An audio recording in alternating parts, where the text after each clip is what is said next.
Master, welcome back again to our channel. Panibagong araw, panibagong kabanata na naman ang pagsamasamahin natin ngayong araw na ito. At kung bago ka sa ating channel, pag-click ang subscribe button and hit the notification bell para updated kayo sa ating mga susunod na videos. So mga Master, bago natin simulan ang ating kabanata ngayong araw na ito, huwag po sana natin skip yung ads mga Master, no, dahil malaking bagay na po yan sa ating munting channel. So simulan na natin kabanata ngayong araw na ito. Let's go! Kabanata 1731 hanggang 1750. Kabanata 1731. Matapos muling bumalik sa baybayin ng isla, umupo si James sa isang malaking bato at pinanood ang malalaking alon sa ibaba na bumagsak sa isla. Iniisip niya ang kakaibang lalaki mula sa Dragon Abyss. Noong una niyang nakatagpo ang kakaibang lalaki, nalaman niyang mabuti ang isipan nito at madaling makausap. Gayunpaman, sa ikalawang pagbisita ni James sa kuweba, ang kakaibang lalaki ay matino din noong una, ngunit pagkatapos ay biglang nawalan ng malay. Marahil, siya ay nadungisan ng dugo ng dragon 1,000 taon na ang nakalilipas, at ang dugo ng dragon, tulad ng dugo ng spirit turtle, ay maaaring magdulot ng paglihis ng enerhiya. Napaisip si James. Gayunpaman, naisip niya na tila hindi malamang. Ang dugo ng dragon ay nagbunga din ng blood rays, ngunit ang mga miyembro nito ay hindi dumanas ng energy deviation. Kung hindi energy deviation ang dulot nito, bakit bigla siyang inatake ng lalaki sa isla? Nasaktan ba niya ang taong ito sa ilang paraan? Matagal na pinag-isipan ito ni James ngunit wala siyang maisip na sagot. Well, hindi muna ako makakaalis pansamantala.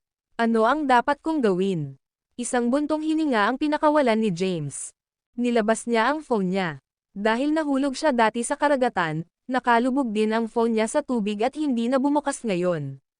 Walang paraan si James na makipag-ugnayan sa Blythe King para iligtas siya. Sa sobrang galit, ibinato niya ang kanyang telepono sa isang bato sa isang iglap ay nabasag ito. Sky, halimaw ka. Haharapin kita pagbalik ko. Maaari siyang bumalik sa Kensington kung hinintay siya ni Sky ng isang araw. Pero umalis na si Sky. Wala siyang ideya, gayunpaman, na pagkabalik ni Sky, nag-anunsyo rin siya na namatay na si James. Ang balita ng kanyang kamatayan ay nakarating sa bawat sulok ng mundo sa puntong ito. Kasunod nito, ininom ni Thea ang dugo na ibinigay sa kanya ng omniscient deity. Hindi alam ni Thea kung anong klaseng dugo iyon. Ang tanging alam niya ay makakatulong ito sa kanya na mabawi ang kanyang lakas at memorya. Batid niya na kapag ininom niya ito, maaaring mamatay siya. Gayunpaman, hindi siya nag-abala na pag-isipan ito ng husto pagkatapos malaman ang pagkamatay ni James. Nang inumin niya ito, nagsimulang kumalat ang enerhiya ng dugo sa buong katawan niya. Pinasigla ng enerhiya ang sarili niyang dugo, na naging dahilan upang kumulo ito na parang kumukulong tubig. Dalawang uri ng enerhiya ang Dom Alloy sa loob ng kanyang katawan. Pinasigla nito ang kanyang nasugatan na utak at ang kanyang nervous system. Sa kanyang isip, nagsimulang lumitaw ang ilang mga fragment. Nagsimula ito sa alaala kung kailan siya sumugod sa nasusunog na bahay ni Caden upang iligtas si James. Pagkatapos ay naroon ang kanyang pagkasira, at kung paano siya kinutya dahil dito. Sa wakas, ikinasal si James sa pamilyang Callahan. Sumunod na dumating ang kanyang desisyon na dumaan sa energy extraction. Nagsimulang maalala ni Thea. Naaalala na niya ang lahat ngayon. Sa sandaling ito, nagkatalayas siya ng isang paraan ng paglilinang. Ang enerhiya sa loob ng kanyang dugo ay hinigop niya muli. Unti-unti niyang nabawi ang kanyang kapangyarihan. Gayunpaman, sa sandaling iyon, sa loob ng kanyang katawan ay hindi lamang ang enerhiya mula sa dugo ng spirit turtle, ngunit mayroon ding isa pang enerhiya. Ang enerhiyang ito ay hindi mas mababa sa dugo ng spirit turtle. Ito ay mas kahanga-hanga kaysa dito. Si Thea ay sumisipsip din ng enerhiya mula sa dugong regalo sa kanya ng omniscient deity. Sa kanyang katawan, dalawang pagsabog ng enerhiya ang nagbanggaan sa isa't isa. Nakaramdam si Thea ng matinding sakit sa buong katawan. Napakasakit na hindi niya napigil ang mapaiyak sa sakit. Ang kanyang pag-iyak sa sakit ay nakakuha ng atensyon ng pamilya Callahan. Gayunpaman, ang mga Callahan ay hindi nang ahas na umakyat sa itaas at imbestigahan ang sitwasyon, dahil kasalukuyang may nakakatakot na aura na nagmumula sa ikatlong palapag. Mahirap para sa kanila na tumayo kahit sa ilalim ng impluwensya ng aura. Maaari lamang silang manatili kung nasaan sila at umaasa na ang puwersang ito ay umalis sa kanila sa lalong madaling panahon. Nagpatuloy ito ng halos kalahating araw. Makalipas ang kalahating araw, nakahiga si Thea sa kama. Napuno siya ng dugo, magulo ang buhok niya, at parang ang gulo. Buhay pa ako. Bumangon siya mula sa kanyang kama. Sa sandaling ito, muling nagbabago ang mahaba at maitim niyang buhok. Ito ay isang kulay abo-puting huling pagkakataon. Sa pagkakataong ito, naging ganap na puti. Nang tumayo siya, napansin niya ang puting buhok na nakatabing sa kanyang balikat. Itinaas niya ito at tiningnan ito, bahagyang natigilan. Bahagya lang siyang natigilan. Mapalad na buhay pa siya. Kung paano nagbago ang kanyang buhok, wala siyang pakialam. Ang video na ito ay edited by Urban Storytelling. Kabanata 1732. Mabilis na gumaling si Thea. Sa loob ng kalahating araw, nabawi niya ang kanyang memorya at lakas. Sa kasalukuyan, ang kanyang ranggo ay nasa tuktok ng 6th stair ng Skyward Stairway. Bukod doon, may kung anong enerhiya pa rin mula sa dugo sa kanyang katawan na hindi pa niya naa-absorb. Na-absorb lang niya ang enerhiya mula sa dugo ng Spirit Turtle at ang ilan sa enerhiya mula sa dugo na ibinigay sa kanya ng Omniscient Deity. Halos 1/10 lamang ng enerhiya mula sa dugong ibinigay ng Omniscient Deity ang na-absorb niya. Kung ay absorb niya ang natitira sa kanila, tiyak na aabot ang kanyang lakas sa Skyward Stairway's 9th stair. Samantala, sa Kensington, sa isang villa, si Thomas ay nakaupo sa isang sofa, marahang minamasahe ang kanyang mga templo. Lumapit ang isang lalaki at lumuhad sa lupa. Guro, may mga ulat tungkol sa isang nakakatakot na aura na nagmumula sa tirahan ng pamilya Callahan. Oh, ang pamilyang Callahan. Agad na lumabas si Thomas sa kanyang ulirat at sinabing, sige, naiintindihan ko. Ako na mismo ang titingin. Umalis si Thomas at nagtungo sa villa ng mga Callahan. Pagdating niya sa villa ay nakabawi na ng lakas si Thea. Naalala niya ang lahat ng nangyari, kabilang ang katotohanan na ang taong nagbigay sa kanya ng dugo ay ang Omniscient Deity. Anong klaseng dugo ito? Ngayon, medyo naguguluhan si Thea. Ano ang intensyon ng Omniscient Deity? Una niya akong dinala sa Mount Wonderton, at pagkatapos, para tulungan akong mabawi ang aking lakas at memorya, binigyan niya ako ng kakaibang dugong ito. Ano ang sinusubukan niyang gawin? Ungol niya. Hindi mo ari ni Thea. Pagkatapos, naramdaman niyang may tao sa balcony. Mabilis siyang naglakad palabas. Nang makita niya ang bisita, magalang siyang tumawag, Sir Caden. Ikaw. Baka sa mukha niya ang pagtataka, tumingin si Thomas kay Thea. Binabawi mo na ang alaala mo. Ma'am. Tumango si Thea. Sinabi niya sa kanya ang tungkol sa insidente na kinasasangkutan ng regalo ng dugo ng Omniscient Deity. Ininom ko ang dugong ibinigay sa akin ng Omniscient Deity, at bumalik ang aking lakas at alaala. Kumunat ang noo ni Thomas. Ang Omniscient Deity na naman. Ano ang sinusubukan niyang gawin? Sabi ni Thea, wala rin akong ideya kung ano ang ginagawa niya. Siya nga pala, Sir Caden, ano ang nagdala sa iyo upang makita ako? Nabawi ni Thomas ang kanyang kalmado at sinabi, narinig ko lang mula sa isang nasasakupan na ang villa ng mga Callahan ay nagpapalabas ng isang nakakatakot na aura, kaya pumunta ako upang mag-imbestiga. Kaya, ito ay sinusubukan mong ibalik ang iyong lakas. Oh, tama, dati, noong naglalakbay si James sa ibang bansa, nakuha niya ang dugo ng dragon, at lagi ko itong daladala. Dahil bumalik ang iyong lakas, ibibigay ko ito sa iyo. Habang sinasabi niya ito, inilabas ni Thomas ang dugo ng dragon na ibinigay ng blood race kay James noong siya ay nasa ibang bansa. Tinanggap naman ito ni Thea. Sa ngayon, seryoso ang ekspresyon niya. Naglakbay si James sa ibang bansa upang makipagkita sa blood race at nagpunta pa sa ibang bansa, kung saan siya namatay, lahat sa pagsisikap na iligtas siya. Kung alam niya ito, mas pinili niyang mamatay sa unang pagkakataon. Kung namatay siya, hindi sana tumakbo si James para sa kapakanan niya. Tumingin si Thomas kay Thea at nagtanong, okay lang ba kung kunin ko ang pulso mo? Ma'am. Inabot ni Thea ang kamay sa kanya. Pinulupot ni Thomas ang kanyang mga daliri sa kanyang pulso. Pagkaraan ng ilang oras, Binawi niya ang kanyang kamay na may tame time na ekspresyon at sinabing, mayroon pa ring napakalakas na enerhiya sa iyong dugo. Oo, sabi ni Thea, ang dugong ito ay ibinigay sa akin ng omniscient deity. Pinasigla ako nito at ang aking sistema ng nerbiyos at tinulungan akong mabawi ang aking lakas. Sinipsip ko ang enerhiya mula sa dugo ng spirit turtle sa aking katawan. Gayunpaman, nariyan pa rin ang enerhiya mula sa dugong ipinagkaloob ng omniscient deity. Wala akong ideya kung anong uri ng enerhiya iyon. Nag-isip sandali si Thomas at sinabing, kung tama ang hula ko, ito ay dugo ng kilin. Dugo ni kilin. Kumunat ang noo ni Thea. Oo, tumanggo si Thomas at sinabing, kilin, isa sa 4 na banal na hayop. Kung hindi ako nagkakamali, ang omniscient deity ay nasa ika-9 na ranggo. Ang ninuno ng omniscient deity, hindi ang kanyang ninuno, ang omniscient deity ay nakakuha ng dugo ng kilin matagal na ang nakalipas. Siya ay isang napakalakas na martial artist na talagang nabuhay ng mahigit 1,800 taon, halos 2,000 taon. Ang video na ito ay edited by Urban Storytelling. Kabanata 1733. Nagulat si Thea at nagtanong, talaga? Hindi dapat ako masyadong malayo.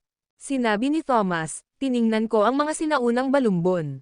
Ayon sa isa sa kanila, unang lumitaw ang Jade Sect mga 1,800 taon na ang nakalilipas. Ang sect leader sa ang oras ay tinukoy din bilang ang omniscient deity. Parang hindi ito nagkataon para sa akin. Solemn na ang ekspresyon sa mukha ni Thomas. Nagkaroon na siya ng mga hinala mula nang malaman niya ang tungkol sa 4 na banal na hayop mula sa omniscient deity. Ngayon, ang omniscient deity ay nagpakita ng isang uri ng dugo na hindi mas mahina kaysa sa spirit turtle, kaya ipinalagay niya na ito ay dugo ng kilin. Ipinapalagay niya na 1,800 taon na ang nakalilipas, ang omniscient deity ay pumatay ng isang kilin at nakuha ang dugo nito. Dahil dito, naging immortal siya. Thea, hawakan mo ang dugo ng dragon. Sa kasalukuyan, mayroon kang dugo ng spirit turtle at dugo ng kilin sa iyong katawan. Bilang karagdagan sa dugo ng dragon, mayroon ka na ngayong dugo ng 3 banal. Mga hayop, hindi ako sigurado kung ang dugo ng kilin at ang dugo ng dragon ay makakatulong sa iyo na mabuhay, ngunit maaari nilang madagdagan ang iyong lakas. May pagkalito sa kanyang mukha, nagtanong si Thea, bakit binigyan ako ng omniscient deity ng dugo ng kilin? Na hindi ako sigurado. Anuman, sigurado ako na wala siyang silbi. Mag-ingat kung makikipag-ugnayan ka muli sa kanya sa hinaharap. Salamat sa iyong paalala, Sir Kayden. Itatago ko iyon sa isip ko. Oh, tama. Tila may naalala si Thomas at sinabing, pagkalipas ng 1 linggo, magkakaroon ng martial artist na magtitipon sa Sol sa Mount Ludes. Dapat kang dumalo pagdating ng panahon. Isang pagtitipon. Tanong ni Thea. Oo, ito ay inorganisa ni Sky. Sabay na tumulak sina Sky at James. Walang nakakaalam kung ano ang nangyari sa kanila sa ibang bansa. Bukod doon, binanggit ni Sky na mayroong impormasyon tungkol sa dragon at immortal. Pupunta ako. Seryoso ang ekspresyon ng mukha ni Thea. Ang pagkamatay ni James ay tiyak na konektado kay Sky. Naghinala pa si Thea na si Sky ang pumatay kay James. Kung hindi siya, sino pa sa mundo ang posibleng pumatay kay James dahil sa lakas niya? Well, hindi na ako magtatagal. Alis na ako. Hindi nagtagal si Thomas at tumalikod na para umalis. Malayo sa villa ng mga kalahan, pinagmamasdan ni Tapio mula sa mga anino ang pagdating at pag-alis ni Thomas. Hinawakan ang kanyang baba, mahinang bamulong si Tapio, kaya ang omniscient deity ang pumatay sa kilin. Kailangan kong bumalik sa Southern Plains at ipaalam sa master. Habang nagkukubli sa anino, narinig ni Tapio ang usapan nina Thomas at Thea. Maya-maya pa ay tumalikod na siya at umalis. Makalipas ang kalahating araw. Sa Southern Plains, sa underground na palasyo. Lumuhad si Tapio sa lupa at ipinadala ang lahat. Sige, naiintindihan ko. Pagkatapos magbigay ng mabilis na alon, mabilis na tumakbo si Tyrese patungo sa kailaliman ng palasyo sa ilalim ng lupa. Muli niyang nakilala ang kanyang ama. Ama, may impormasyon na ang omniscient deity mula sa Jade Sect sa Mount Jade ay kinatay ang kilin 1,800 taon na ang nakalilipas. Nakuha niya ang dugo ng kilin, at isa rin siyang immortal. Nakaupo sa isang straw mat at nakikinig kay Tyrese ay isang lalaking may puting buhok sa edad na 30s. Isang maliit na ngiti ang ibinigay niya at sinabing, "There's no need to be alarmed. Matagal ko nang alam iyon." "Alam mo," natigilan si Tyrese. Malumanay na sinabi ng lalaki, "Alam ko ang pagkakaroon ng taong ito 1,000 taon na ang nakalilipas. Iyon ang dahilan kung bakit ako peke ang aking kamatayan at iniwasan ang kanyang atensyon. I've stayed here all these years dahil ayokong malaman niya kung nasaan ako."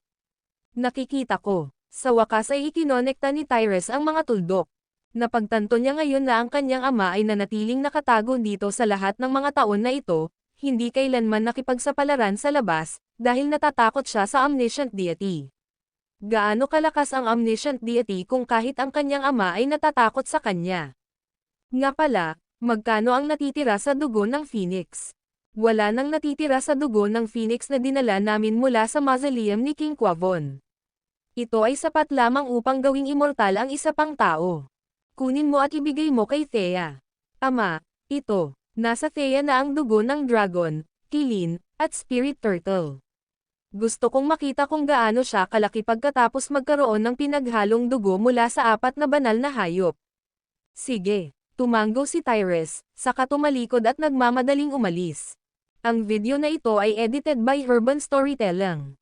Kabanata 1734. Samantala, sa ibang bansa, bumalik si James sa isla kung saan matatagpuan ang Dragon Abyss. May impresyon siya na ang kakaiba at mabalahibong lalaki ay hindi masamang tao. Ang taong ito, ayon sa kanyang pagsusuri, ay posibleng katulad ni Thea noong una siyang nadungisan ng dugo ng Spirit Turtle at nagdusa mula sa paglihis ng enerhiya. Gayunpaman, si Thea ay nagkaroon ng ataraxia upang sugpuin ito, habang ang kakaibang lalaking ito ay hindi. Nais niyang tumingin muli. Nais din ni James na matuto ng higit patungkol sa dragon, at malinaw na alam ng taong ito ang pagkakaroon nito. Kung gusto niyang iligtas si Thea, baka kailangan niyang umasa sa taong ito. Lumipas ang 2 araw, at bumalik ang kalahati ng kanyang true energy. Nang bumalik siya sa isla kung saan matatagpuan ang Dragon Abyss, hindi siya nagmamadaling hanapin ang kakaiba at mabalahibong lalaki. Ang taong ito ay madaling kapitan ng paglihis ng enerhiya anumang oras. Kailangan niyang mabawi ang lahat ng kanyang lakas para makatakas siya kung kinakailangan. Nagsimula siyang mag-focus sa pagkuha ng kanyang lakas. Mabilis na nakabawi ang kanyang true energy. Samantala, sa Kensington, matapos mabawi ang kanyang alaala at lakas, nanatili si Thea sa kanyang silid at hindi lumabas. Sinusuri niya ang sarili niyang katawan. Nalaman ni Thea na ang dugo ng kilin, na ibinigay ng omniscient deity, at ang sarili niyang dugo ay magkatugma. Nagsama na sila, nanambalik na ngayon ang sigla ng kanyang dugo. Bagamat hindi ito ganap na naibalik, ang kakayahang muling makabuo ay bahagyang nabawi. Kaya, magkakaroon siya ng mahabang buhay sa unahan niya. Pagkatapos ng isang araw ng deliberasyon, nagpasya siyang kunin ang dugo ng dragon na inihatid ni Thomas. Gayunpaman, hindi siya nang ahas na dalhin ito sa bahay. Nag-aalala siyang baka tumagas ang kanyang aura at maapektuhan ang pamilya Callahan. Umalis si Thea at nagmaneho sa labas ng Kensington. Matapos makapasok sa isang kagubatan, umupo siya na nakakross ang paa sa isang bato, kinuha ang dugo ng dragon, at ininom ito. Sa sandaling inumin niya ang dugo ng dragon, naramdaman niya ang isang nasusunog na sensasyon na nagmumula sa kanyang lalamunan. Kumalat ito mula sa kanyang lalamunan hanggang sa iba pang bahagi ng kanyang katawan. Ang dugo ng dragon ay unti-unting sama-sama sa dugo sa kanyang katawan. Sa normal na mga pangyayari, ang iba't ibang uri ng dugo ay hindi maaaring pagsamahin. Gayunpaman, pagkatapos kunin ni Thea ang dugo ng dragon, sumanib ito sa dugong nadungisan ng dugo ng kilin. Ang kanyang dugo ay dumaan sa isa pang mutation. Ang enerhiya sa kanyang dugo ay nagsimulang lumipat at naging kakaiba rin. Sa sandaling ito, naramdaman niya na ang dugo sa loob ng kanyang katawan ay naglalaman ng hindi maarok na kapangyarihan. Kung ang kapangyarihang ito ay ganap na pinakawalan, maaari nitong lipulin ang buong mundo. Thea, isang boses ang maririnig habang nakatutok si Thea sa pagmamasid sa estado ng kanyang katawan. Biglang tumayo si Thea at diretsyong nakatingin sa harapan. Ilang dosenang metro sa unahan niya ay lumitaw ang isang nasa katanghaliang gulang na lalaki na mukhang nasa edad 40. Siya ay may mahaba at itim na buhok at nakasuot ng puting damit. Ipinakita niya ang aura ng isang matalinong matandang ginoo. Ikaw, mukhang natarante si Thea. Nabawi niya ang kanyang alaala. Ang taong ito, gayunpaman, ay hindi umiral dito. Lumapit si Tyrese at nakarating sa harapan ni Thea. Masasabi niyang nag-iingat si Thea sa kanya, at ramdam niya ang nakakatakot na aura na nagmumula rito. Huwag kang mag-alala. I came to see you because I have something to give you, wika ni Tyrese sa malambing na boses. Binisita niya si Thea dahil sinabihan siyang bigyan siya ng dugo ng Phoenix.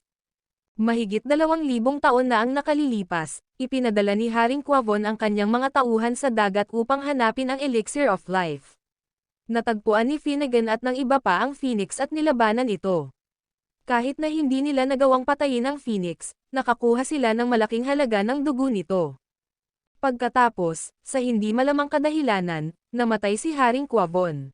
Ang dugo ng Phoenix ay ibinaon sa tabi niya. 1,000 taon na ang nakalilipas, matapos mabaygo ang prinsipe ng Orchid Mountain na patayin ang Spirit Turtle, nalaman niya ang tungkol sa mausoleum ni King Quavon. Kasunod nito, natagpuan niya ang mausoleum at kinuha ang dugo ng Phoenix mula doon, at sa gayon ay naging immortal. Ano ito? Maingat na tinitigan ni Thea si Tyrese. Naglabas ng bote si Tyrese. Isa itong bote na gawa sa quartz, kasing laki ng bote ng mineral water, at puno ng dugo.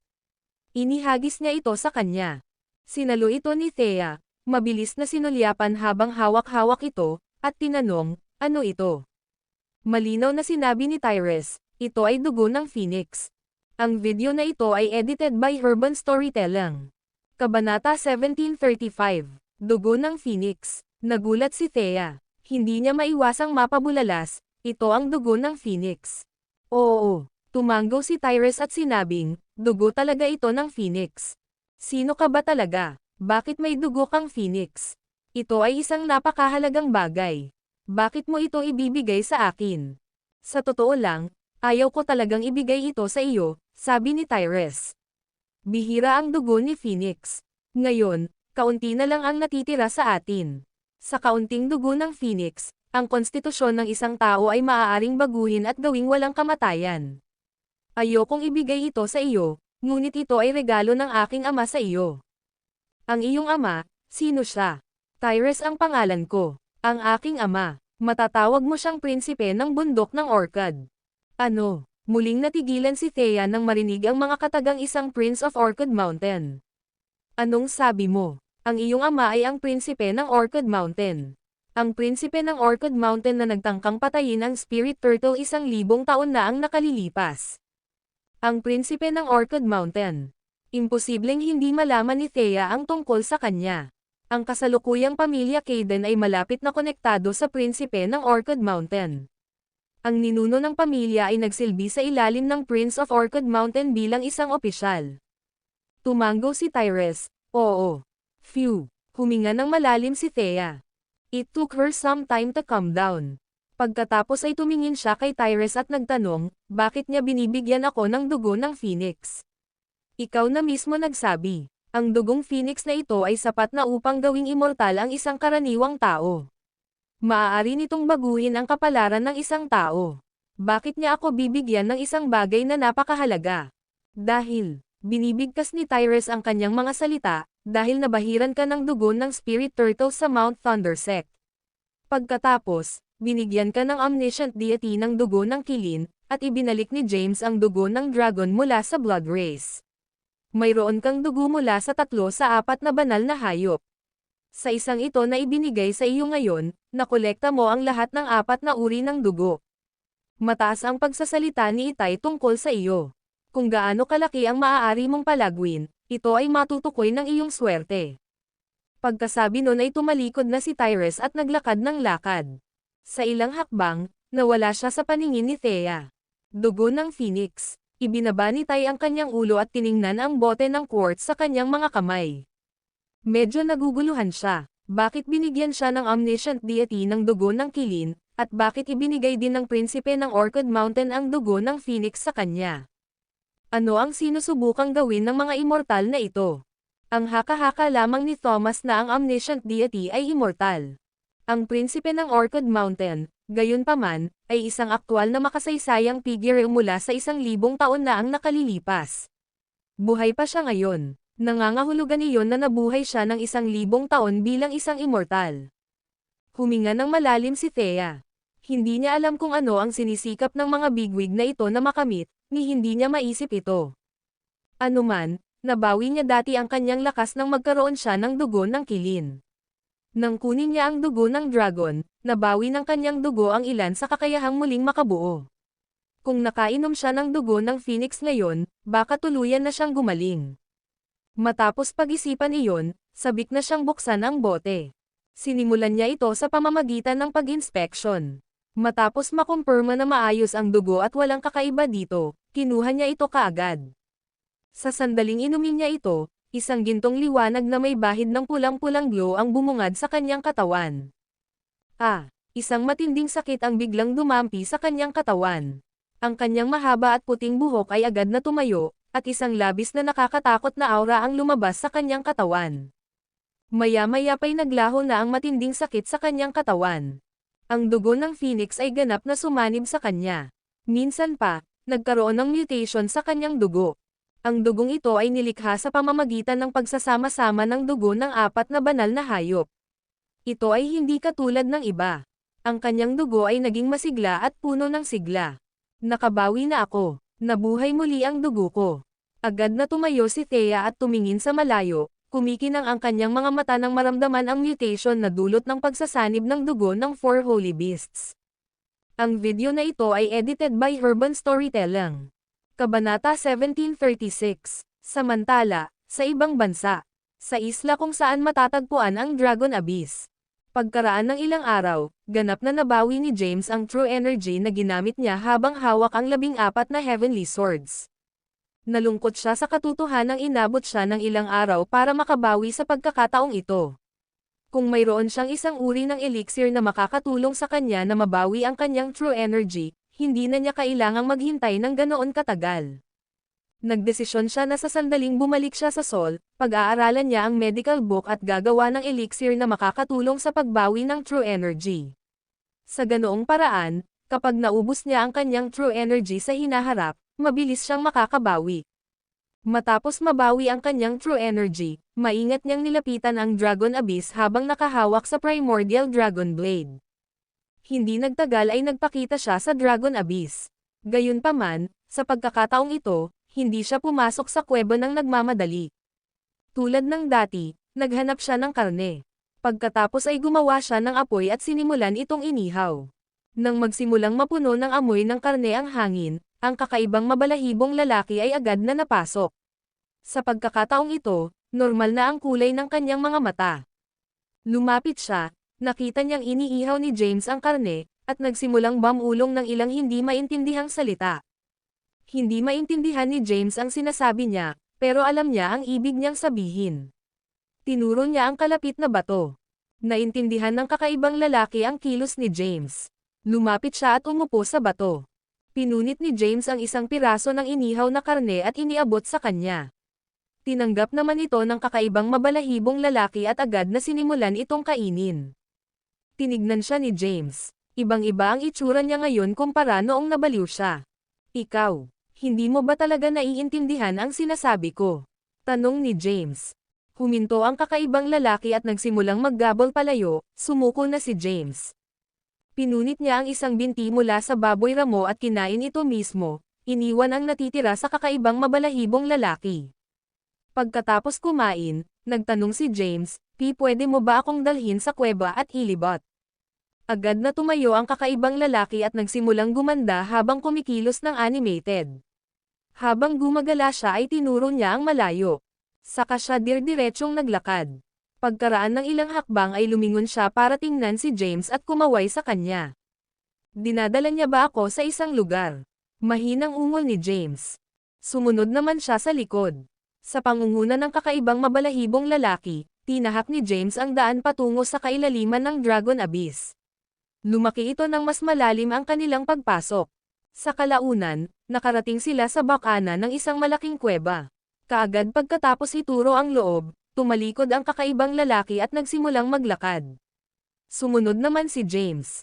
Napakaliwanag sa loob ng yungib. Sa itaas nila, may isang pagbubukas. Bumuhos ang liwanag mula rito. Nagsimulang magdaldal ang kakaibang lalaki habang nakaturo sa isang pader na bato. Lumapit si James sa pader na bato at tumingin. Natuklasan niya na sa pader na bato ay may mga sulat mula sa 1,000 taon na ang nakalilipas. Bukod dito, naiintindihan niya ang nakasulat na wikang ito. Nagsimula siyang tumingin sa kanila ng mataman. Habang binabasa niya ang mga ito, lubos siyang nabigla. Isang martial arts heirloom. Natigilan si James. Hindi niya pinansin ang kakaibang lalaki na naglalambing sa tabi niya at pinagpatuloy ang pagbabasa ng masinsinan. Matapos magbasa ng ilang sandali, huminga siya ng malalim. Ang martial arts na nakadokumento sa pader na bato ay mula sa 1,300 taon na ang nakalilipas. Ito ay medyo komprehensibo. May mga cultivation method chants, sword techniques, iba't ibang galaw, suntok, sipa, at profound healing cultivation method. Kahit na ang ilang mga kakaibang pamamaraan para sa paghampas sa mga acupoint ay kasama. Ang martial arts na ito ay nakahihigit sa mga nakatala sa 9 scriptures of ordeals. Gayunpaman, ito ay bahagyang mas mahina kaysa sa first sword art na nakita niya sa King Kwavan's mausoleum. Ang video na ito ay edited by Urban Storytelling. Kabanata 1737. Oh, tama, biglang may naalala si James. Dinala siya ng kakaibang lalaki dito, kaya dapat pamilyar siya sa sulat na ito mula sa 1,000 taon na ang nakalilipas. Nababasa rin niya ang mga salitang ito. Bakit hindi gamitin ang ganitong uri ng pagsulat upang makipag-usap sa kanya? Agad niyang hinugot ang Primordial Dragon Blade. Pagkalabas niya ay agad na napaatras ang kakaibang mabalahibong lalaki, naninigas ang katawan sa pagkapuot. Ang kanyang mahaba at tuwid na buhok ay nakatayo sa dulo, at ang kanyang maitim na mga pupil ay naging pulang-pula. Nang makita ito ni James, nagulat siya. Gusto lang niyang magsulat sa lupa gamit ang espada. Hindi niya inaasahan na maiintindihan siya o kaya naman ay matrigger niya ang kakaibang lalaki. Dahil naranasan na niya ito noon, hindi nang ahas si James na manatili sa pagkakataong ito. Sa halip, tumakbo siya at nawala sa kuweba sa isang iglap. Mabilis siyang tumakas, dumiretso sa dalampasigan. Nang mapagtantong hindi siya hinahabol ng kakaibang lalaki, sa wakas ay nakahinga siya ng maluwag. Sa pagkakataong ito, nanatili siya doon ng kalahating araw bago bumalik. Bumalik siya sa yungib kung saan muling naidokumento ang hindi maunahang martial arts. Ang kakaiba, mabalahibong lalaki ay nakaupo sa isang lotus na posisyon sa lupa. Sa sandaling ito, siya ay tumingin solemna at marangal. Kabaligtaran noong siya ay nakakaranas ng paglihis ng enerhiya, siya ay tila ibang-iba na tao. Lumapit si James at binati siya ng nakangiti, "Sir, you scared the hell out of me just now." Sumulyap kay James ang kakaiba at mabalahibong lalaki at walang sinabi. Casual na kinuha ni James ang isang sanga at naglakad. Sa lupang malapit, sumulat siya sa pagsulat 1,000 taon na ang nakalilipas. Ang nakasulat ay, "Sino ka, Ginoo? Bakit ka nandito?" Sinulyapan ng kakaibang lalaki si James, bakas sa mukha nito ang pagtataka. Mukhang nagtataka siya kung paano nagsulat si James sa wikang ito. Inabot niya, nakaturo ang daliri niya sa lupa. Isang pagsabog ng enerhiya ang nabuo mula sa kanyang mga daliri. Ang pagsabog ng enerhiya na ito ay nag-iwan ng ilang salita sa lupa. Ang kanyang sinulat ay baluktot at pahilig. Matagal bago nakilala ni James ang mga salita. "At sino ka? Anong ginagawa mo dito?" Nang makilala ni James ang mga salitang ito, lumiwanag ang kanyang mukha sa tuwa. Nagpatuloy siya sa pagsusulat, "I'm James, a martial artist from Seoul. Nandito ako para tingnan ang dragon. Nabuhay ka na ba mula noong mahigit 1,000 taon na ang nakalilipas?" Ang kakaiba at mabalahibong lalaki ay nagpatuloy sa pagsusulat ng maraming salita. "Hindi ko na maalala kung ilang taon na. Naaalala ko lang na nakatira ako dito ng napakatagal na panahon. Malabo ang mga alaala ko sa nakaraan. Ang alam ko lang ay pumunta ako dito kasama ang marami pang iba para patayin ang dragon. Sa huli, nabigo kami. Namatay kaming lahat sa labanan. Nasaktan ako ng husto at nawalan ng malay. Paggising ko, nawala na lahat. Nang mabasa niya ito, natitiyak ni James na ang taong ito ay nakaligtas mula noong 1,300 taon na ang nakalilipas. Phew! Huminga siya ng malalim. Dati, hindi siya naniniwala na ang mga lalaki ay maaaring maging immortal. Ngayon ay may isang walang kamatayang nakatayo sa harapan niya. Kumbinsido si James. Bakit mo ako inatake? Sumulat ulit si James. Bahagyang natigilan ang kakaibang lalaki, pagkatapos ay nagpatuloy siya sa pagsulat ng isang talata sa lupa. Hindi ko alam. Baka na-trigger ako ng kung ano-ano. Kapag naka-set off ako, nawawalan ako ng isip at nakakaranas ng energy deviation. Pagkatapos ng paglihis ng enerhiya, hindi ko alam kung ano ang gagawin ko. Matapos basahin ni James ang talatang ito, muli niyang tiningnan ang kakaiba at mabalahibong lalaki. Naisip ni James na hindi siya masamang tao. Hindi niya lang naalala kung ano ang ginawa niya kasunod ng paglihis ng enerhiya. Sir, mayroon akong cultivation method na makakatulong sa iyo. Oh, talaga? Oo, sumulat si James. Kasunod nito, isinulat niya ang paraan ng pagtatanim ng Ataraxia sa lupa. Isinama pa niya ang mga tagubilin kung paano ito linangin. Binasa ito ng kakaibang lalaki. Sa sandaling kabisado niya ang Ataraxia, umupo siya sa lupa na nakakross ang mga paa at nagsimulang magtanim. Matapos malaman ang higit patungkol sa pagkakakilanlan ng kakaibang lalaki, na-curious si James kung sino ang umalis sa martial arts na ito. Sumulat siya muli, Sir, ikaw ba ang nag-iwan ng martial arts na ito sa pader ng bato? Ang kakaibang tao ay tumigil sa kanyang paglilinang at sumulat, hindi ko kaya iyon. Nahanap ko ang lugar na ito pagkagising ko. Hindi rin ako sigurado kung sino ang nag-iwan nito. Naiintindihan ko lang ang tungkol sa 10 hanggang 20% ng martial arts na naisulat na. Sige, naiintindihan ko. Titingnan ko muna. Matapos isulat ang ilang salitang ito sa lupa, tumayo si James at naglakad papunta sa pader na bato. Itinoon niya ang tingin sa pader na bato at sinimulan itong suriing mabuti, pinag-aaralan ang martial arts na nakasulat dito. Ang video na ito ay edited by Urban Storytelling. Kabanata 1738, matamang nakatingin si James sa martial arts na nakasulat sa pader na bato. Ang martial arts ay nahahati sa dalawang bahagi. Ang unang kalahati ay ang pamamaraan ng paglilinang at ang pangkalahatang balangkas. Ang martial art na ito ay pinangalan ng Lunar and Terra Art. Ang kakanyahan ng Lunar at Terra Art ay langit at lupa. Kaya, ang Lunar and Terra Art ay kilala rin bilang Heaven and Earth Art. Kapag nililinang ang Lunar at Terra Art, maaaring linangin ng isa ang dalawang uri ng enerhiya, Lunar Energy at Terra Energy, na kilala rin bilang dalawang energies ng langit at lupa. Ang mga ito ay dalawang komplementaryong stream ng true energy na mahusay na gumagana ng magkasama. Nakatuon si James sa martial arts na nakadokumento sa pader na bato. Gayunpaman, ito ay masyadong malalim. Naiintindihan lang niya ang mga maikling pagpapakilala sa simula, ngunit wala na pagkatapos nito. Hindi naman sa hindi niya ito mabasa. Sa halip, ang kanyang mga kasanayan sa martial arts ay hindi pa doon. Hindi pa niya natutugunan ang mga kinakailangan para sa paglinang ng Lunar at Terra Art. Ayon sa espekulasyon ni James, kung gusto niyang linangin ang Terra Energy at Lunar Energy, kailangan niyang umaban sa ika-9 na ranggo. Nangangailangan ito ng napakataas na antas ng kasanayan sa martial arts. Pagkatapos niyang basahin ang unang kalahati, sinimulan ni James na basahin ang ikalawang kalahati. Maraming martial arts techniques ang naitala sa second half. Sining ng espada ng langit at lupa, Lunar at Terra Hybrid Fist. Nakakatuwa na paggalaw, counterpoise kick, cosmic destruction. Ang martial arts ay magkakaiba. Ang pinaka-nakakatakot ay ang cosmic destruction. Anuman, ito ay masyadong abstruse. Hindi rin maintindihan ni James. Sir, ano ang natutunan mo? Sumulat si James sa lupa. Ang kakaibang lalaki, na nag-aaral ng Ataraxia, ay tumigil at nagsulat ng ilang mga salita sa lupa. Sa ngayon pa lang ako nakakapag-cultivate ng Lunar Energy, at hindi ko pa nalilinang ang Terra Energy. Tungkol naman sa iba pang martial arts, natuto ako ng kaunti sa lahat. Sa mga taon ko sa islang ito, madalas akong natutulog at tinatamad akong magtanim. Pagkatapos naabot mo ba ang ika-9 na ranggo? Nang pumunta ako dito para patayin ang dragon, narating ko na ang tuktok ng Skyward Stairway's 9th stair.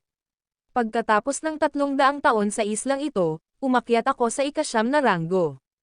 Ano? Nagulat si James. Isinulat niya sa lupa, inabot ka ng 300 taon upang makarating sa ika-9 na ranggo mula sa tuktok ng Skyward Stairway's 9th stair. Ito ay isang magaspang na pagtatantya lamang. Sumulat ang kakaiba at mabalahibong lalaki, noong una, sinusubaybayan ko ang oras. Gayunpaman, habang lumilipas ang oras, hindi na ako nag-abala para subaybayan ito. Hindi naman ako mamamatay. Kaya kung mabuhay ng isang araw sa isang pagkakataon. Wala ka bang planong umalis? Inisip ko ito, at sinubukan ko ng ilang beses. Ngunit ang karagatan niya ay masyadong malawak. Masyadong mahirap ang pagbabalik, kaya nanatili na lang ako rito. Sa islang ito, natuklasan ni James ang lunar at terra art.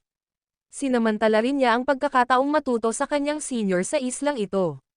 Sa pamamagitan ng kanilang pagpapalitan, nalaman niya ang pangalan ng taong ito.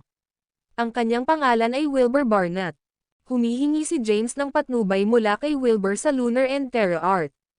Samantala, sa Sol, nainom ni Thea ang dugo ng Phoenix na regalo sa kanya ng prinsipe ng Orchid Mountain. Matapos niyang kunin ang dugo ng Phoenix, ang kanyang dugo ay ganap na nanambalik sa kakayahang muling makabuo. Mayroon ding nakakatakot na kapangyarihan sa loob ng kanyang dugo. Gaano man karami ng kapangyarihang ito ang naabsorb, hindi niya ito lubos na masipsip. Siya ay hinihigop ito sa isang mabilis na bilis. Mabilis ding lumakas ang kanyang kapangyarihan. Unti-unting naging itim ang puting buhok sa kanyang ulo, at ang kanyang balat ay naging mas makinis at mas malinaw, tulad ng porselana. Thea. Si Thea ay naglilinang. Isang boses ang maririnig. Tumigil si Thea at napansin si Thomas, na lumitaw sa kanyang linya ng paningin. Hindi niya maiwasang tumayo at tumawag, Sir Caden. Ang video na ito ay edited by Urban Storytelling. Kabanata 1739. Lumapit si Thomas at sinabing, bukas ang araw na mag-assemble si Sky ng mga martial artist mula sa buong mundo. Ang bawat martial artist ay patungo. Mount Ludus ngayon, kung ako. Sa tamang paghula, gusto ni Sky na maging Great Grandmaster ng buong martial community. Siya ay napakalakas at naabot na niya ang tuktok ng Skyward Stairway's 9th stair. Ngayon, ikaw lang ang makakapidyo sa kanya. Napatingin si Thea kay Thomas na medyo may problema sa mukha. She said, pero hindi pa ako nakakarating sa 9th stair. Nasa 7th stair lang ako. Mayroon pa ring malaking agwat sa pagitan ko at ni Sky sa mga tuntunin ng kapangyarihan. Nasa Skyward Stairway's 7th stair ka lang. Kumunat ang noo ni Thomas. Maya-maya, bumantong hininga siya at sinabing, walang sapat na oras. Kung bibigyan ka pa ng 2 linggo, ang kapangyarihang makukuha mo mula sa dugo ng 4 na banal na hayop ay tiyak na magdadala sa iyo sa Skyward Stairway's 9th stair. Gayunpaman, nauubusan kami ng oras. Kailangan mong pumunta. Hindi alintana, given na si Sky ang isa. Ang video na ito ay edited by Urban Storytelling. Kabanata 1740. Sumasang-ayon ako. Pinapangalawa ko iyon. Sky, Sky, Sky. Matapos tumayo ang unang tao, sumunod ang iba. Lahat sila ay nanawagan kay Sky na maging pinuno ng buong martial arts community. Itinaas ni Sky ang 2 kamay, sa kabahagyang idiniin pababa. Agad na tumahimik ang kaguluhan. Nang tumahimik na, sinabi ni Sky, everyone, please hear me out. Hindi ako maaaring maging pinuno ng buong komunidad ng martial arts. Maraming mga senior martial artists ng prestihiyo at kabutihan ang dumalo. Nariyan si Master Maha mula sa Sylvan Sect, Spirit Master mula sa Heaven and Earth Sect, pati na rin ang Ancient Four, mga martial artist mula sa Five Swirling Blade Sect, at mga martial artist mula sa ibang mga bansa. Sa makatuwid, hindi ako maaaring maging Great Grandmaster. Nagsimula nang tumanggi si Sky sa mga mungkahi. Gayunpaman, lihim siyang natuwa. Nagpapakita lang siya ng pagtanggi.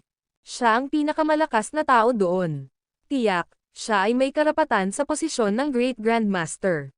Naroon din ang First Blood Emperor. Gayunpaman, bago siya dumating, ang mga martial artist sa kanyang pamilya ay paulit-ulit na nagpapaalala sa kanya na panatilihing mababa ang profile at huwag ipagmalaki ang sarili sa Sol. Kaya, Ayaw niyang lumaban para sa posisyon ng Great Grandmaster. Dahil gusto ni Sky, dapat ay mayroon siya. Ang First Blood Emperor ay humakbang pasulong at nakangiting sinabi, Sky, masyado kang magalang. Naniniwala ako na ang posisyon ng Great Grandmaster ay dapat nasa iyo rin. Sabihin mo sa akin, mayroon bang sino man dito na mas makapangyarihan kaysa sa iyo? Sino ang maaaring humantong sa lahat upang patayin ang dragon? Sino ang iginagalang at pinagkakatiwalaan ng lahat? Ikaw lang. Kalmadong ekspresyon ang suot ni Sky. Ang kanyang puso, gayunpaman, ay sumasabog sa tuwa. Tumanggi pa siya at sinabing, "That's unacceptable. Wala akong ginawa para marating ito. Sige, gamitin natin ang martial arts para magpasya kung sino ang karapat-dapat dito. Kung sino ang makakatalo sa lahat ay magiging dakilang Grandmaster, paano iyon?" Ipinaalam ni Sky ang kanyang intensyon. Sa kanyang pananaw, siya ang pinakamalakas doon. Ano man ang mangyari, ang posisyon ng Great Grandmaster ay magiging kanya. Napakawalan Gia. Sa di kalayuan, sa gitna ng maraming tao kung saan naroon ang mga disipulo ng Mount Thunder Sect, lihim na sinaway ni Delaney si Sky. Pagtingin kay Jackson sa tabi niya, sinabi niya, "Pare, napakawalan Gia ni Sky." Ang kanyang cultivation base ay nasa tuktok na ng Skyward Stairway's 9th stair, at patay na si James. Sino kaya ang kalaban niya ngayon? Malinaw na gusto niyang maging pinuno ng buong martial community ngunit kumikilos siya na parang hindi. Binigyan ni Jackson ng maliit na kamay ang kanyang kamay at sinabing, "Hayaan mo na siya." Sige, saka lang tumigil sa pagrereklamo si Delaney. Sa lugar kung saan naroon ang mga Kaden. Ang Grand Patriarch ng pamilya Kaden, si Bennett ay nagpakita rin sa Mount Ludes kasama ang mga Kaden. Maging si Maxine ay naroon. Kasunod ng balita ng pagkamatay ni James, nawala ang motibasyon ni Maxine na pamahalaan ang pamilya. Ngayon ang gusto lang niyang malaman ay kung buhay pa ba si James o patay na. Si Sky lang ang nakakaalam kung buhay o patay na si James. Sabay-sabay siyang naglakad palabas. Pagkatapos, dumating siya sa gitna. Pinagmamasdan ni Sky si Maxine, na hindi kapani-pani walang napakarilag at nakasuot ng puting damit, papunta sa kanya. Saglit siyang natulala sa kagandahan nito. Ilang segundo rin ang itinagal niya para makabawi. Pagtingin kay Maxine na dumating sa kanyang harapan, nakangiting tanong nito, "Hindi ba ikaw si Maxine, ang pinuno ng pamilya Kaden?" "Well, gusto mo bang maging Great Grandmaster?" Umiling si Maxine at sinabing, "I'm not capable enough. Wala rin akong puso para dito. May gusto lang akong itanong sayo. Maraming martial artist ang nagtipon sa lugar na ito. Sa pagkakataong iyon, lahat ng mga tingin nila ay nakatuon kay Maxine. Lahat sila ay curious kung ano ang balak niyang itanong kay Sky. Tumingin si Sky kay Maxine at nagtanong, "Ano ang gusto mong itanong?" Sabi ni Maxine, "Not long ago, lumuwas ka sa dagat kasama si James, pero ikaw lang ang bumalik. Gusto kong malaman kung ano ang nangyari sa isla. Sa ngayon, sa harap ng mga martial artist mula sa buong mundo, sabihin sa akin kung ano ang nangyari sa isla." Ito, matapos marinig iyon, ang mukha ni Sky ay puno ng panghihinayang at pakikiramay. Nagbigay siya ng tumpak na ulat ng lahat ng nangyari sa isla. "Nagpunta ako para hanapin ang dragon, ngunit pabaya si James. Pinagalitan niya ang isang martial artist na nabuhay mula noong mahigit 1,300 taon na ang nakalilipas at pinatay. Nakita ko siyang inaatake at itinapon sa karagatan gamit ang sarili kong mga mata." Ang video na ito ay edited by Urban Storytelling. Kabanata 1741. I'm sorry. Yumuko si Sky sa karamihan. Dahil sa kawalan ko ng lakas, hindi ko nailigtas si James. Bilang resulta, nawalan si Sol ng isang powerhouse at tagapagtanggol nito. Taos-puso ang kanyang paghingi ng tawad. Walang makitang butas si Maxine sa kanyang paliwanag. 15 talaga bang patay na siya?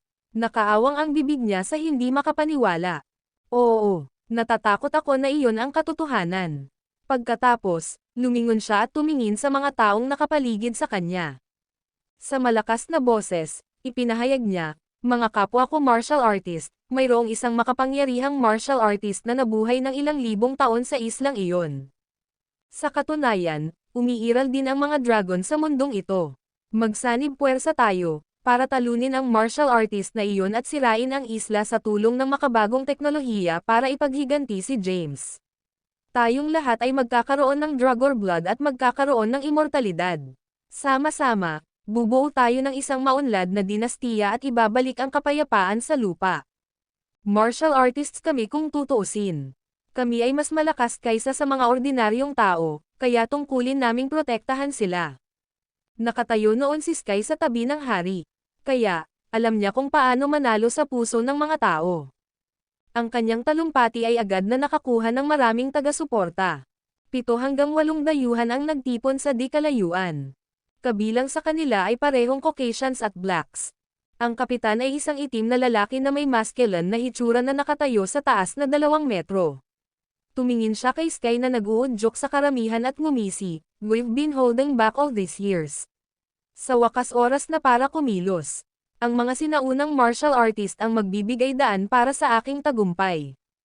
"Sir, dapat ba tayong kumilos ngayon?" Tanong ng isang Caucasian na lalaki sa likod niya. Sumagot ang matangkad na itim na lalaki, "Hindi pa.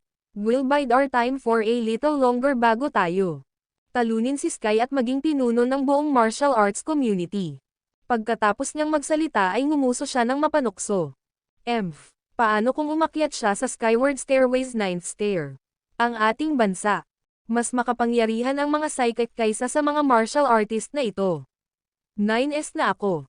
Seikiko, ito ay isang piraso ng cake upang patayin ang martial artist ng ganoong ranggo. Ang itim na lalaki ay tiwala sa kanyang kakayahan na talunin si Sky, ang mga martial artist ni Sol, at ang lahat. Mga powerhouse ng mundo, Mount Ludes, gitnang lugar. Pagkatapos ng mahabang pagsasalita, nagpatuloy si Sky.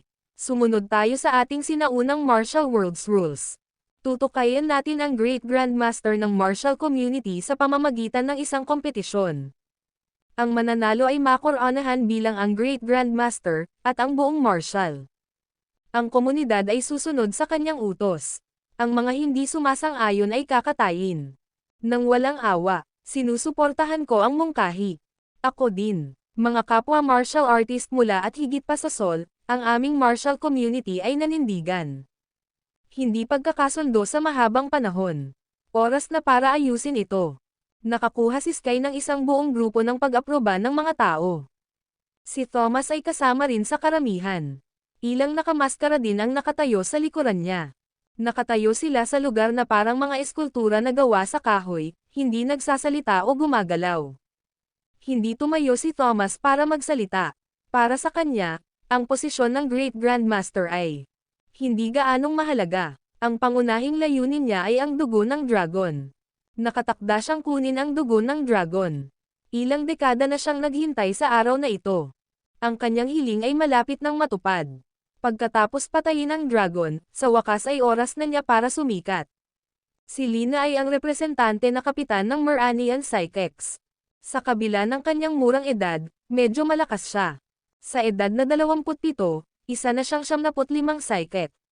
Siya ay lumitaw sa gitnang lugar ng Mount Ludes. Tiningnan niya ang madilim na mukha ni Sky na may ngiti at sinabing, kung sino ang pinakamalakas ay magiging Great Grandmaster, tama ba? Lumiwanag ang ekspresyon ni Sky. Ngumiti siya at sumagot, oo. Iyan ang tuntunin. Sino ka kaya? Dapat magpakilala ka. Sumagot si Lina, ako ang representante ng kapitan ng Meranian Psychics, Lina. Nang marinig niyang isang psychic ang kalaban niya, naging solemn na ang ekspresyon ni Sky. Ang Merania ang pinakamakapangyarihang bansa sa mundo sa kasalukuyan, at ang lakas ng militar nito ay mas malakas kaysa kay Sol. Sila ang pinakamalaking banta ni Sol. Karamihan sa mga nakaraang labanan sa loob ng mga hangganan ni Sol ay pangunahing pinukaw ng bansang ito mula sa likod ng mga eksena. Bilang isang dating tiwala sa hari, natural na alam niya ang tungkol sa mga Seikiko. Ang Meranian Psychics dati ay aktibo lang sa ibang bansa at hindi pa nakakatuntong sa Sol noon. Dahil dito, unexpected silang magpapakita sa Sol ngayon. Sa makatuwid, ito ay walang kahulugan at hindi kailangan para sa kanya na isali ang kanyang sarili sa paglaban upang maging ang Great Grandmaster ng martial community. Sa di kalayuan, ang matangkad at itim na lalaki ay nagutos, "Go, Lina." Naiintindihan. Sa likod ng matangkad at itim na lalaki, tumayo ang isang babaeng Caucasian na nasa edad 20 na may blonde na buhok, maputi ang balat, at asul na mga mata. Ang kanyang katawan ay kumikislap at agad na lumitaw sa gitnang bahagi ng bundok. Nang makitang may tumanggap sa hamon na lumaban para sa posisyon, nagdilim ang ekspresyon ni Sky, at naisip niya, dapat may death wish ka. Ang video na ito ay edited by Urban Storytelling. Kabanata 1742. Ikaw ay isang psychic mula sa Miranya. Patawarin mo sana ang ugali ko, sabi ni Sky. Noong nakaraan, ang mga sinaunang martial artist ni Sol ay maingat sa mga seikiko. Sa mga internasyonal na salungatan, ang sinaunang martial artist ni Sol ay iiwasan ang mga seikiko. Gayunpaman, iba na ang mga bagay ngayon. Pumasok si Sky sa 9th stair ng Skyward Stairway. Siya ay isang napakalakas na pag-iral at hindi natatakot sa mga seikiko. Gayunpaman, hindi ito isang magandang panahon para sa kanya na humakbang sa hamon. Sana matalo mo lahat para may dahilan ako para ipaglaban ka. Huwag mo akong bigin, sabi ni Sky sa sarili.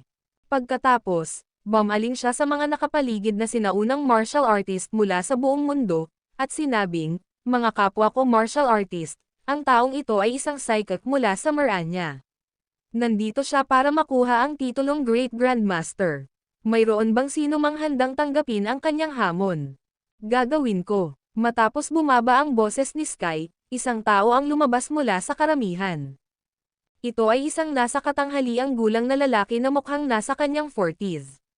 Nakasuot siya ng itim na suit at hindi mukhang martial artist. Sa halip, nagkaroon siya ng hitsura ng isang matagumpay na negosyante. Ito ay walang iba kundi si Donovan. Namana ni Donovan ang true energy ni Winston at naging 8th rank Grandmaster. Siya ay pinahirapan mula sa kanyang isang panig na pagkatalo sa mga kamay ni Tobias. Matapos mamatay si Tobias, hindi siya nakatagpo ng pagkakataon na patunayan ang kanyang lakas o magbigay ng kaluwalhatian sa Blithiz. Sa wakas ay dumating na ang kanyang pagkakataon. Alam niyang maliit ang tsansa niyang maging Great Grandmaster. Gayunpaman, gusto lang niyang patunayan sa mundo na hindi dapat maliitin ang mga Blithiz. Matapos tanggapin ang hamon, lumitaw si Donovan sa gitna. Tumingin siya sa nakababatang kalaban at ngumiti. Tinuya niya ito, hindi ka ba masyadong bata para dito, bata? Wala na bang ibang malakas na seikiko mula sa Miranya? Paano kanila ipinadala para makipagkompetensya para sa titulong Great Grandmaster? Kung atakihin at talunin kita, mahihiya ako sa sarili ko kapag may lumabas na balita na binubuli ko ang isang bata.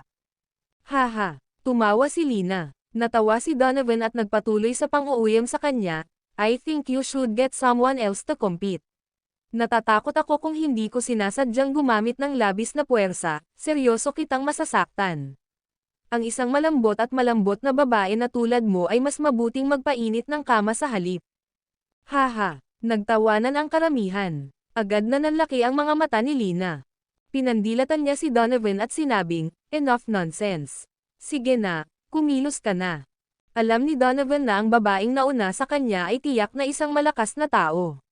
Kung hindi, hindi siya aalis upang makipagkompetensya para sa posisyon. Gusto lang niyang pukawin siya para mawala ang konsentrasyon niya. Inalis niya ang ngiti sa mukha at biglang itinulak ang palad niya paarap. Isang mapanlinlang na palad ang lumitaw at sinugod si Lina ng may napakalaking lakas. Ginamit niya ang Blithe Fist of Abomination sa simula pa lang ng laban. Mabilis na umatras ang mga martial artist sa lugar. Nakatayo sa gitna, tumalon si Lina ng 10 metro sa hangin. Naiwasan niya ang pag-atake ng palad ni Donovan, na bumagsak sa lupa, na naging dahilan upang manginig ang buong bundok. Nang makita ito, nagsimulang lumikas ang mga sinaunang martial artist sa Mount Ludes. Alam nilang tiyak na guguho ang bundok sakaling uminit ang labanan ng hindi sinasadya. Matapos makaligtaan ang pag-atake ni Donovan, mabilis niya itong sinundan ng isa pang pag-atake ng palad. Agad siyang tumalon sa gitna ng hangin. Ang katawan ni Lina ay agad na napalibutan ng illusory palm attacks. Ang video na ito ay edited by Urban Storytelling. Kabanata 1743. Biglang may lumabas na puting halo sa katawan ni Lina. Ang puting halo ay nagtulak pabalik sa ilusyon na pag-atake ng palad. Dumagundong. Nang tumama ang mga atake ng palad sa puting halo, Nagdulot ito ng malakas na ingay. Napapaligiran ng puting halo, si Lina ay nagmukhang isang sagradong diyosa. Itinaas niya ang kanyang kamay, at isang haligi ng apoy ang bumulwak mula sa manipis na hangin, kyushing patungo. Donovan na may matinding init. Mabagal ang reaksyon ni Donovan, at agad siyang pinalibutan ng apoy. Napaatras siya sa takot, mabilis na pinakilos ang kanyang true energy para mapatay ang apoy sa paligid. Gayunpaman, ang apoy ay hindi natural at ang kanyang true energy ay tila wala epekto sa kanila. Walang pagtatanggol si Donovan laban sa kanila. Marami sa mga martial artist na nanunood ng laban ang nabigla sa eksena. Ang lakas ba ng psychic? Si Delaney ay matamang nakatingin din sa malayo. Ang kanyang magandang mukha ay natense sa pagkabigla habang sinabi niya, "Itay, siya ay isang psychic na kayang kontrolin." Apoy. Ginagamit niya ang sarili niyang espiritual na kapangyarihan para makipag-usap sa mga elemento ng langit at lupa upang magsindi ng apoy. Ang kanyang apoy ay hindi karaniwan at hindi maaaring ikalat. Tunay na enerhiya. Si Donovan ay walang kapares sa labanang ito. Ang pinuno ng Mount Thunder Sect, si Jackson, ay natural na alam ng kaunti tungkol sa psychics. Gayunpaman, wala siyang alam na lampas sa antas ng ibabaw.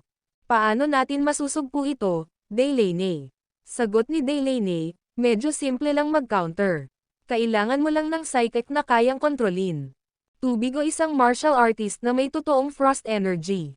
Madali din ang Elsword art ng ating sekta. Kontrahin ang kanyang apoy. Tumanggo si Jackson at sinabing, "Ma'am, let's see how the fight goes for now."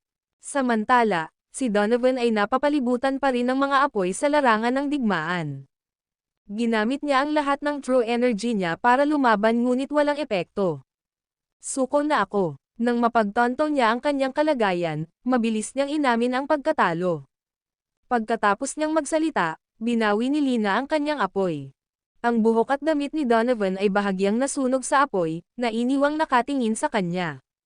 Napahiya pagkatapos ng labanan. Tumingin siya kay Lina at sinumpa ito sa puso niya bago malungkot na umalis. Lumutang si Lina ng mahigit 30 metro sa ere at sinulyapan ang mga martial artists na nagkaroon. Umatras mula sa bundok ludes. Then, she asked, "May mga challenger pa ba?" Kahit na hindi siya nagsasalita ng malakas, naririnig siya ng lahat. Ngayon lang nasaksihan ng lahat ang nakakatakot na lakas ng isang psychic. Sa sandaling iyon, lahat ay nagpapalitan ng tingin, at walang nang ahas na tanggapin ang hamon. "Dad, dapat pumunta ka na." Tinulak ni Delaney si Jackson at sinabing, ang sword art ay natural na kontra sa mga psychic na gumagamit ng apoy, kahit na nagawa niyang talunin ang isang 8th rank grandmaster like Donovan, hindi ibig sabihin na imposibleng matalo mo siya sa kabila ng pagiging ika-7 ranggong grandmaster. Sige, I'll give it a try. We're still part of Sol. How can we let this psychic's best us? Jackson from Mount Thunder Sect. I'd like to challenge you. Isang boses ang lumakas. Kasunod ng tunog, lumipad palabas si Jackson at agad na lumitaw sa larangan ng digmaan. Siya. Dahan-daang binunot ang espada sa kanyang kamay. Gayunpaman, ang espada ay nabali na. Haha, nagtawanan ang mga psychic sa di kalayuan. Mamamatay ako sa kakatawa. Talaga bang hinahamon niya ang ating deputy captain, si Lina, ng isang putol na espada? Sip-in siya ng deputy captain sa gilid ng bangkita. Ipakita sa mga sinaunang martial artist ni Sol na tayo, mga Seikiko, ay mas mataas. Ang video na ito ay edited by Urban Storytelling. Kabanata 1744. Sinalubong ng panunuya si Jackson sa sandaling bunutin niya ang frost sword na nabasag sa kalahati ng malevolent sword. Gayunpaman, hindi niya pinansin ang mga pahayag. Bagamat naputol ito sa kalahati, hawak pa rin ng frost sword ang orihinal nitong kapangyarihan. Hinawakan niya ang hilt ng putol na espada at tumingin kay Lina, sinabing, "Halika sa akin." Bumantong hininga si Lina at malamig na sinabi, "Kung ganoon ka kahilig magmadali sa kamatayan, sino ako para tanggihan ka?" Ikinumpas niya ang kanyang mga kamay, at pinalibutan ng apoy ang katawan ni Jackson. Ibinato ni Jackson ang putol na espada sa kanyang kamay. Sa sandaling winalis niya ang kanyang braso sa hangin, lumitaw ang yelo sa talim at mabilis na tumangay patungo sa apoy, agad na pinatay ang mga ito. Ano ang? Nang makita nila ang nangyari, naiwan ang mga psychic na tulala. Maging si Lina ay napaatras ng ilang hakbang sa pagkaalarma. Ang katawan ni Jackson ay kumikislap at humarap kay Lina sa susunod na sandali, itinutok ang kanyang putol na espada sa kanyang vitals. Biglang lumitaw muli ang isang puting halo mula sa ibabaw ng kanyang katawan at kumilos na parang isang proteksyon na kalasag laban sa welga. Tinusok ng putol na espada ni Jackson ang pananggalang na kalasag ngunit hindi ito nabasag sa kabila ng paglalagay ng lahat ng kanyang lakas sa likod nito. Natahimik si Lina, tumingin kay Jackson, at ngumisi. Tinuya niya ito ay laro ng bata. Mabilis na umatras si Jackson. Ang puting halo na nagpo-protekta sa kanya ay abnormal. May kakayahan pa itong magdepensa laban sa Blithe Fist of Abomination. Alam ni Jackson na ang kanyang lakas lamang ay hindi sapat upang masira ito. Hindi ako tugma para sa iyo. Ang bait ni Jackson at nagtapon ng tuwalya. Maaaring patayin ng kanyang frost sword ang apoy ni Lina ngunit hindi sapat ang lakas upang maputol ang protection na halo. Kaya, pinili niyang aminin ang pagkatalo. Oo. Ang aming deputy captain, Lina, ay kamangha-mangha. Ang mga sinaunang martial artist ni Sol ay basura. Ang mga seikiko sa di kalayuan ay nagbunyi sa kanilang tagumpay. Sa kabilang banda, mahinang ngumiti ang kanilang pinuno. Iyon ang inaasahan niyang kinalabasan. Tumayo si Lina sa loob ng larangan ng digmaan at iniskan ang kanyang paligid, nagtanong muli, may iba pa ba? Ihahatid na kita. Tinanggap ng Heaven and Earth Sect Spirit Master ang hamon. Nakalaban niya noon si James habang nasa ibang bansa siya.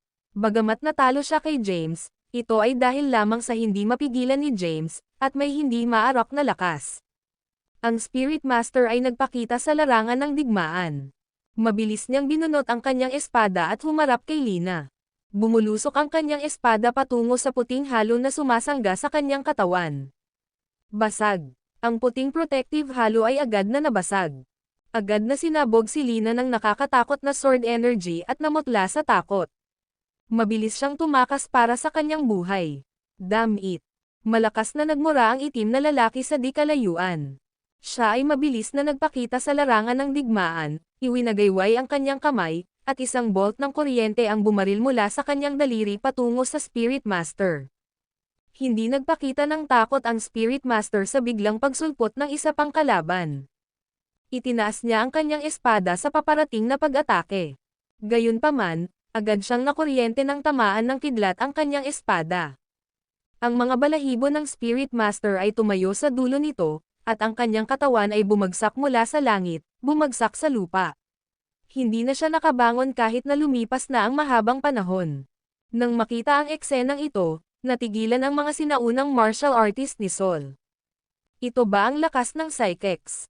Ito ay nagkokontrol ng kuryente.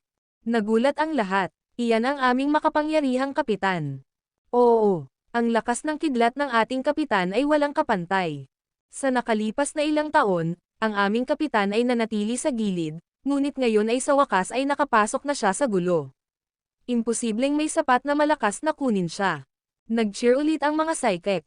Ang katawan ng itim na lalaki ay dahan-daang bumaba mula sa langit at lumitaw sa gitnang bahagi ng Mount Ludes. Pinagmasdan niya ang paligid at sumigaw, "Ako ang kapitan ng Meranian Psychics. Maaari mo akong tawagin sa aking pangalan, Thunder King, o Thunder God." Ang video na ito ay edited by Herban Storytelling. Kabanata 1745. Malinaw na umalangaw-ngaw ang boses niya. Ang mga sinaunang martial artist ni Sol ay nagpalitan ng maingat na tingin. Maging ang Spirit Master ay natalo sa isang iglap. Mayroon bang sino man sa Sol na maaaring tumayo laban sa kalaban na ito? Pinanood lang ni Thomas ang mga pangyayari at walang intensyon na makialam. Sa pagkakataong iyon, lahat ng mata ay nasa Sky. Sky, pakisamahan mo siya. Sky, sa iyo ang posisyon bilang Great Grandmaster ng Martial World. Kami. Nakikiusap na pumasok ka at talunin ang Thunder King. Maraming martial artist ang nakiusap kay Sky na gawin ang isang bagay tungkol sa sitwasyon. Sige, lumapit si Sky at sinabing, dahil walang sasagutin ang hamon, ako na lang. Sino ang nakatalo sa psychic na ito mula sa Merania? Ang kanyang deklarasyon ay umalangaw-ngaw sa buong bundok. Pagkatapos, dahan-dahan siyang umabant hanggang sa lumitaw siya 100 metro ang layo mula sa Thunder King. Isang nakakalokong ngiti ang sumilay sa pait na mukha ng Thunder King. Alam na alam niya kung sino si Sky. Ang mga Seikiko ay pinananatiling medyo mababa ang profile sa mga kamakailang panahon, ngunit nakolekta. Impormasyon tungkol sa mga makapangyarihang tao sa buong mundo, partikular na tungkol sa sinaunang panahon ni Sol. Mga martial artist. Matapos malaman ang tungkol sa dugo ng dragon, ang Thunder King ay naudyukan sa pagkilos. Tumingin si Sky kay Thunder King at mahinahong sinabi, "Harap mo ako." Itinaas ng Thunder King ang kanyang kamay, at isang puting thunderbolt ang pumalibot sa kanyang palad. Ang kidlat ay kumikinang ng isang maliwanag na puti at sumayaw sa paligid ng kanyang palad na tila ito ay isang maliit at puting ahas. He smirked and sneered at Sky, "Alam kong naabot mo na ang peak ng Skyward Stairway's 9th stair, but you're still no match for me." Pagkalipas ng ilang oras, bumangon ang Spirit Master mula sa mga guho sa di kalayuan. Parang namamanhid ang buong katawan niya. Mamatay sana siya kung hindi dahil sa malakas niyang true energy. Damn it, naiinis niyang sambit. Tiningnan ni Sky ang kalunos-lunos na figure ng Spirit Master at huminga ng malalim. Alam niya ang lakas ng Spirit Master. Ang kanyang cultivation base ay medyo makabuluhan at hindi bababa sa naabot niya ang 6th stair. Ang Spirit Master ay hindi gaanong mas mahina kaysa sa kanya. Gayunpaman, ang Spirit Master ay natalo sa isang galaw. Nag-aalala si Sky na matatalo rin siya kung sasagutin niya ang hamon na ito. Kung matalo siya sa labanang ito, hindi na niya maibabalik ang kanyang karangalan. Kahit napatayin niya ang Thunder King sa hinaharap, ang kanyang prestihiyo ay tiyak na babagsak. Ang kanyang mga iniisip ay humantong sa isang epiphany na nagbigay kay Sky ng isang biglaang pagbabago ng puso. Ang pagpatay sa dragon ang pinakamalaking prioridad sa ngayon. Hindi mahalaga kung sino ang nanguna sa labanan-laban dito. Dahil gusto ng Thunder King na siya ang mamuno sa kanila, napagtanto ni Sky na walang sagabal sa pagpayag na mangyari iyon. Maaari niyang itago ang kanyang lakas sa ngayon at pagkatapos ay makabawi sa mga samsam pagkatapos na mapatay ang dragon. Pagkaraang dumating ang ideya sa kanya, biglang tumawa si Sky at sinabing, "Thunder King, hindi, teka. Thunder God, tama ba? Gaya ng nasabi ko na, hindi ako interesadong maging Great Grandmaster ng Martial World. Dahil natalo mo ang isa sa pinakamalakas ni Sol, maaari kang magkaroon ng posisyon. Siyempre, iyon ay kung walang ibang haamon sa iyo." Nagbago ang isip ni Sky at ayaw na niyang labanan ang Thunder King. Inilibot niya ang tingin sa kanya at malakas na nagtanong, may iba pa bang gustong hamanin ang Thunder King? Kung hindi, opisyal na siyang magiging Great Grandmaster ng Martial World. Duwag, pagmumura ni Thomas sa kanyang puso. Akala niya lalabanan ni Sky ang Thunder King para sa posisyon ng Great Grandmaster. Hindi niya inaasahan na atras si Sky sa tunggalian. Natural na hulaan ni Thomas na gusto ni Sky na itago at panatilihin ang kanyang lakas. Gayunpaman, hindi ito mahalaga. Pagkatapos mapatay ang dragon, malalaman nila kung sino ang mas malakas. Anong mali? Wala na bang iba? Lumingalinga si Thunder King sa paligid at sumigaw, "Kung walang sino man ang sasabak sa hamon, ako ang magiging dakilang Grandmaster ng Martial World." Nagpalitan ng tingin ang lahat. Sinong nagsabing walang iba? Isang maaliwalas na boses ang nanggaling sa di kalayuan. Habang binibigkas ang mga salita, isang babae ang lumipad patungo sa kanila mula sa malayo at nagpakita sa bundok ludes sa isang kisap mata. Mukhang nasa 20s na ang babae. Nakasuot siya ng itim na damit at may mahabang itim na buhok. Sa kanyang mga kamay ay isang mahabang itim na espada na may baluktot na dulo. Leader ng Celestial Sect, paano magpapakita si Thea dito? Hindi ba siya nawala ang kanyang mga alaala? Akala ko na-convert na niya ang kanyang cultivation base. Natulala ang mga taong naruroon sa hitsura ng babae. Nang makitang lumitaw si Thea, nakahinga ng maluwag si Thomas at mamulong, sa wakas, nandito na siya. Ang video na ito ay edited by Urban Storytelling. Kabanata 1746. Lumitaw si Thea sa isang kritikal na sandali. Nasa kanyang mga kamay ang malevolent sword. Nagdulot ng kaguluhan ang kanyang hitsura. Hindi lihim na nawalan ng alaala at lakas si Thea matapos niyang i-convert ang kanyang cultivation base. Para mahanap siya, inalok ni James ang Notary Golden Pills sa sinumang makapagbibigay ng impormasyon sa kanyang kinaroroonan. Pagkaraan ng 1 taon, bigla siyang muling nagpakita sa Kensington. Gayunpaman, nawala ang kanyang mga alaala at cultivation base. Pagkatapos lumitaw bigla, bumaba siya mula sa langit. Ang enerhiyang nagmumula sa kanya ay nagulat sa lahat ng naruroon. Namangha rin ang mga tao sa kanyang kagandahan. Kumunat ang noo ni Sky nang makitang sumulpat si Thea at naisip niya, bakit siya pumunta rito para makialam. Napatingin si Sky kay Thea. Nakatutok din ang mga mata ni Thea sa kanya. Hindi pinansin ni Thea ang Thunder King at galit na tumingin kay Sky. Swoosh! Itinutok niya ang malevolent sword kay Sky. Matapos matigilan sandali, ngumiti si Sky at sinabing, anong ginagawa mo, Thea? Malamig na tanong ni Thea, pumunta si James sa dagat kasama ka. Bakit ka bumalik nang wala siya? Anong nangyari kay James? Mukhang nagsisisi si Sky. Maraming beses ko nang ipinaliwanag. Sa isla, mayroong isang makapangyarihang tao na nabuhay ng 1,300 taon. Siya ay isang 9th rank martial artist at napakalakas. Kahit si James ay hindi katugma sa kanya. Habang hinahanap ko ang kinaroroonan ng dragon, kahit papaano ay pinalala ni James ang misteryosong taong ito. Tumigil sandali si Sky at nagpatuloy.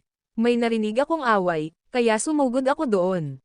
Nang makarating ako, nakita ko si James sa isang matinding pakikipaglaban sa kakaibang taong ito at malinaw na nalampasan ng estranghero. Nadudurog si James at walang pagkakataong lumaban. Gusto ko siyang iligtas pero masyado akong walang kapangyarihan. Mapalad akong tumakas ng mabilis. Kung hindi, ako rin ay namatay sa islang iyon. Nagtipon ako ng mga martial artist mula sa buong mundo para sa 2 layunin. Ang isa ay upang patayin ang dragon sa isla. Pangalawa, para ipaghiganti si James. Pinakinggan ni Thea ang pagsasalaysay ni Sky sa mga pangyayari. Gayunpaman, hindi siya kumbinsido. Wala kang katibayan para suportahan ang iyong mga salita. Alam kong hindi ka naniniwala sa akin. Alam ni Sky sa simula pa lang ay walang maniniwala sa kanya. Mabuti na lang at inilabas niya ang kanyang telepono pagkatapos tumakas at nai-record ang matinding labanan sa pagitan ni James at ng kakaibang tao. Inilabas ni Sky ang kanyang telepono, pinatugtog ang video, at ibinigay ito kay Thea, at sinabing, hanapin mo ang iyong sarili. Kinuha ni Thea ang phone at tinitigan ang screen. Ang footage ay nagpakita ng eksena ni James na itinapon sa dagat. Pagkatapos niyang mahulog sa dagat, umalis ang kakaiba at mabalahibong lalaki. Gayunpaman, hindi lumabas si James pagkatapos ng mahabang panahon. Pagkakita nito, naging solemne si Thea. Sa paghusga mula sa video, napakaliit ng tsansa ni James na mabuhay. Tingnan mo, hindi ako nagsisinungaling sa iyo. Sky parted his lips and said, Thea, wala talaga akong magawa. Masyadong malakas ang taong iyon. Kung si James ay hindi kalaban, namatay din ako kung kinuha ko siya. Wala akong choice kundi tumakas. Sana hindi mo ako sisihin. Sa ganitong mga sitwasyon, dapat unahin ng sino man ang kanilang sariling kaligtasan. Nanatiling walang ekspresyon si Thea.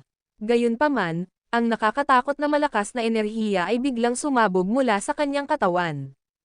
Sa sandaling iyon, ang dugo sa kanyang katawan ay kumukulo na parang kumukulong tubig. Habang kumukulo ang kanyang dugo, lumakas din ang kanyang lakas. Ang kanyang tunay na ranggo ay nasa 7th stair ng Skyward Stairway, ngunit ngayon, ang lakas niya. Nadagdagan ng husto habang patuloy na tumutulo ang kanyang dugo sa kanyang katawan. Puno ng galit at kalungkutan ang kanyang puso. Lahat ng uri ng negatibong emosyon ay lumabas sa kanyang puso. Ang kanyang dugo ay lalong marahas, at ang enerhiya na pinalabas ng kanyang dugo ay naging higit pa. Nakakatakot, sa isang maikling sandali, ang kanyang lakas ay umabot sa sukdulan nito. Isang napakalakas na larangan ng enerhiya ang nakapalibot sa ibabaw ng kanyang katawan. Ang may kalakihang mataas na Mount Ludes ay nagsimulang magpakita ng mga senyales ng pagbagsak mula sa matinding puwersa. Basag. Ang video na ito ay edited by Urban Storytelling. Kabanata 1747. Hindi na kinaya ng Mount Ludes ang pressure mula sa enerhiya ni Thea at bumagsak ito sa malalaking bato. Boom! Ang buong bundok ay nagsimulang gumuho sa lupa. Ang mga butil ng alikabok ay umalangaw-ngaw sa kalangitan. Sa kabutihang palad, ang mga nanunood na martial artist ay lumikas na sa Mount Ludes. Kung hindi, nasugatan sila sa makapangyarihang enerhiya ni Thea. Anong meron sa energy niya? Nanlamig ang dugo ni Sky matapos maramdaman ang enerhiya ni Thea, at mabilis siyang umatras. Napakalakas ng kanyang enerhiya. Ito ay katulad ng enerhiya ni James noong siya ay nasa pinakamalakas, marahil ay mas malakas pa. Ang Thunder King ay nagsuot ng isang solemn na ekspresyon. Narinig na niya ang tungkol kay Thea noon at medyo tumingin sa kanya. Kaya, alam niyang si Thea ay isang martial artist ngunit nawalan ng lakas sa hindi malamang dahilan. Hindi niya inaasahan na magiging ganito kalakas siya. Tumakas si Sky sa malayo at sinabing, "Thea, wala talaga akong kamay dito. Para kaming magkapatid ni James. Labis din akong nalulungkot sa pagkamatay niya. Ito ang dahilan kung bakit sinusubukan kong tipunin ang pinakamalakas na martial artist sa mundong ito upang ipaghiganti siya. Nakikita mo ba ang itim na lalaki sa harap mo? Sinusubukan niyang maging Great Grandmaster ng buong martial community. Sa tingin ko ikaw ang pinakaangkop para sa posisyon. Talunin mo siya, at ikaw ang aming dakilang Grandmaster." Umalangaw-ngaw ang boses ni Sky mula sa malayo. May kontrol pa rin si Thea sa kanyang sentido. Sa sandaling iyon, ginamit niya ang ataraxia at pilit na pinipigilan ang galit sa kanyang puso. Unti-unting nawala ang galit sa puso niya. Habang siya ay huminahon, ang kanyang enerhiya ay nagsimulang lumiit din. Tumingin siya sa Thunder King at itinutok ang espada sa kanya. Nakatitig sa kanya, malamig niyang sinabi, "Ito ang teritoryo ni Sol." Ang mga sinaunang martial artist ni Sol ang may huling say sa mga pangyayari sa ating bansa. Sino ang mga Seikiko para makialam sa ating mga gawain? Tinitigan ng Thunder King si Thea at inayos ang sarili mula sa kaninang pagkagulat. Pagkatapos, isang munting ngiti ang nabuo sa kanyang mukha. Paano kung siya ay isang martial artist sa Skyward Stairway's 9th stair? Kumpiyansa siya na madali niya itong matatanggal. At saka, hindi pa nakapasok si Thea sa ika-9 na ranggo. Tumayo siya sa mga guho ng Mount Ludes habang ang isang kamay ay nasa likod niya at tumingin kay Thea, na nagpapalabas ng mabangis na enerhiya. Kinawayan niya ang isa niyang kamay at sinabing, "Huwag kang yumangal na baka mabuli mamaya, MS." Si Thea, "Sige. Kumilos ka na." Tiwala ang Thunder King. Kinokontrol niya ang kuryente. Isa siyang psychic na gumamit ng kidlat bilang kanyang kapangyarihan. Ang kidlat ay isang hindi kapani-paniwalang kapangyarihan sa sarili nito. Ito ay isang napakalakas na puwersa ng kalikasan. Ang lakas ng tao ay hindi maihahambing sa lakas nito. Gaano man kalakas ang mga martial artist, magiging katulad sila ng mga langgam sa harap ng mga puwersa ng kalikasan. Tumingin si Thea sa Thunder King, at ang malevolent sword ay kumikinang ng mas maliwanag, na may mga bahid ng itim na liwanag na lumabas mula rito. Ang katawan ni Thea ay kumikislap at lumitaw 50 metro sa hangin. Pagkatapos, iniwagayway niya ang masasamang espada. Isang 100 meter long itim na sword light ang sumugod mula sa kanyang sandata. Sinisingil nito ang Thunder King na may mapanirang at kamanghamanghang lakas. Nagulat si Thunder King sa sword light. Mabilis siyang umiwas, kumikilos na parang kidlat. Dumagundong. Ang itim na sword light ay bumagsak sa mga labi ng Mount Ludes.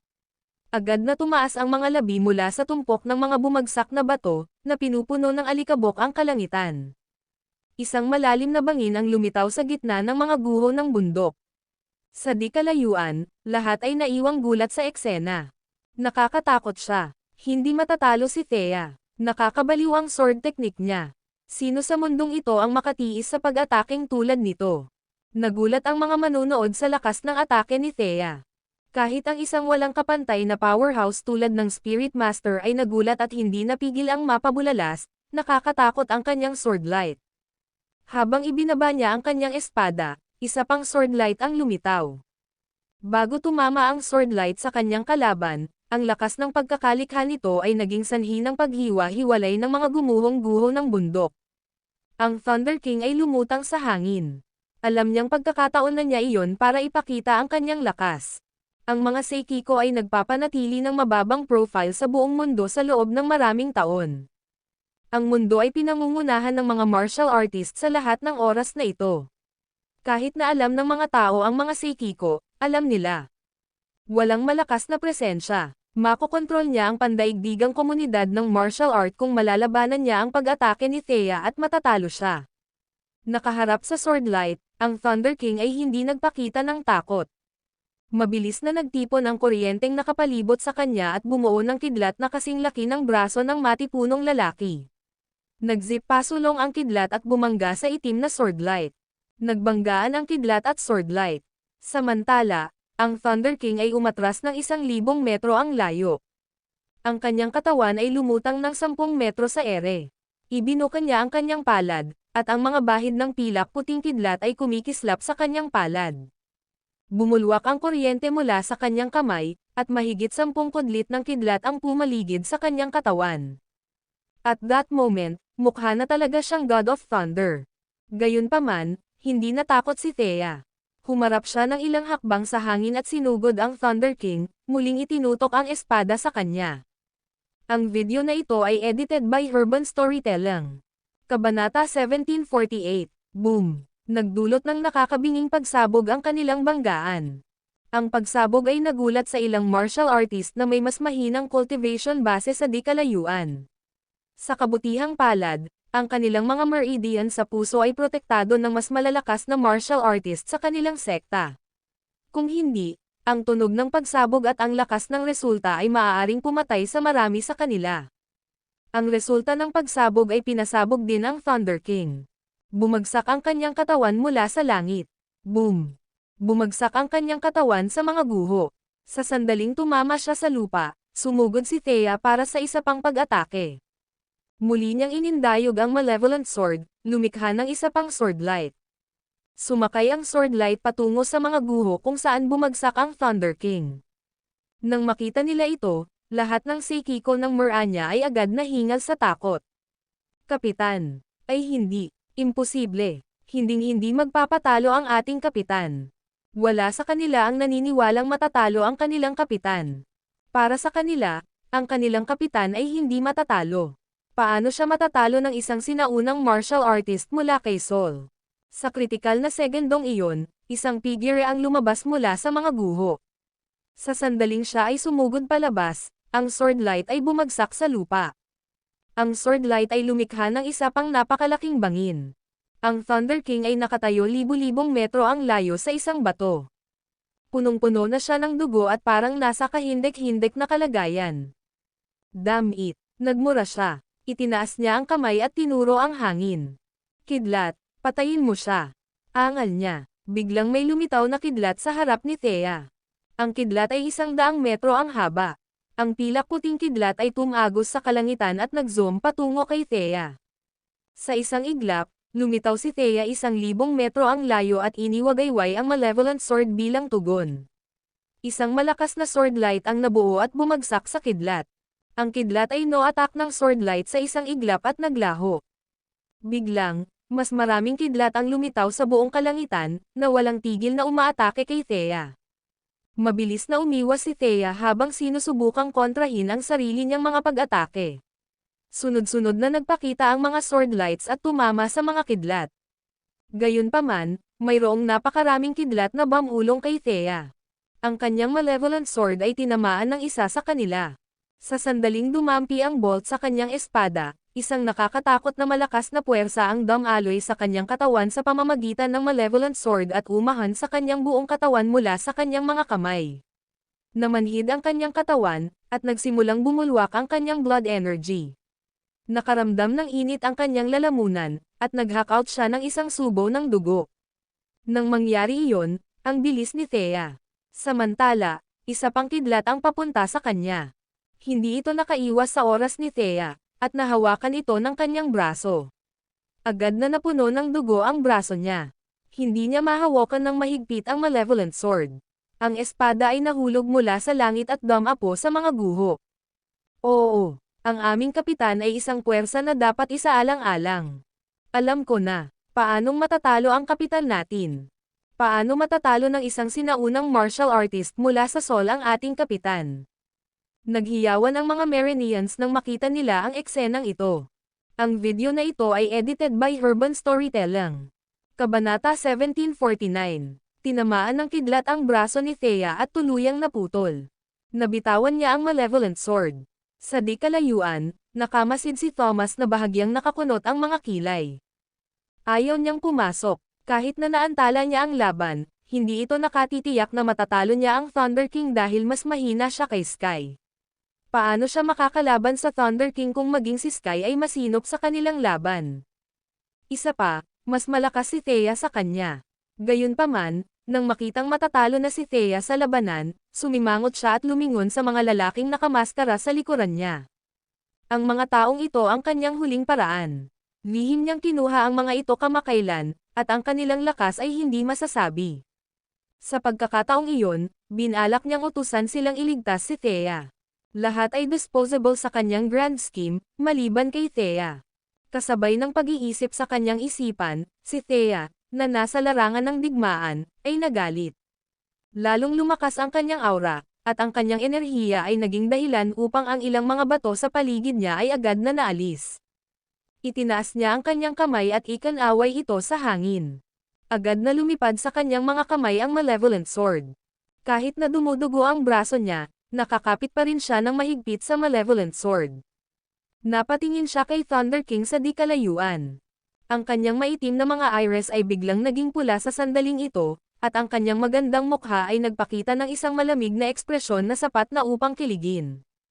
Sa malayo, isang figure ang nakatayo sa isang puno sa isang liblib na lugar.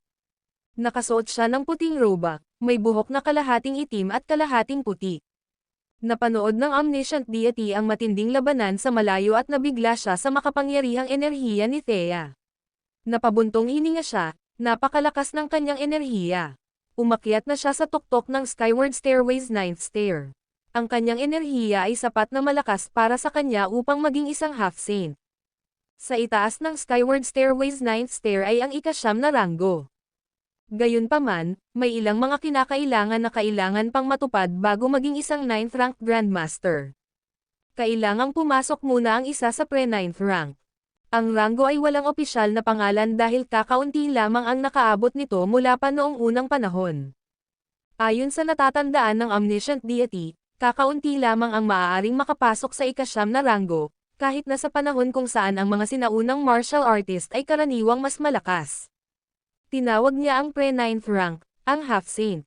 Sa sandaling iyon, ang enerhiya ni Thea ay bumagsak sa 9th stair ng Skyward Stairway at pumasok sa ranggo ng half-saint, pambihirang babae. Bagamat hindi matibay ang sarili niyang pundasyon, pilit niyang inabot ang ganoong kataas na ranggo sa pamamagitan ng paggamit ng dugo sa kanyang katawan.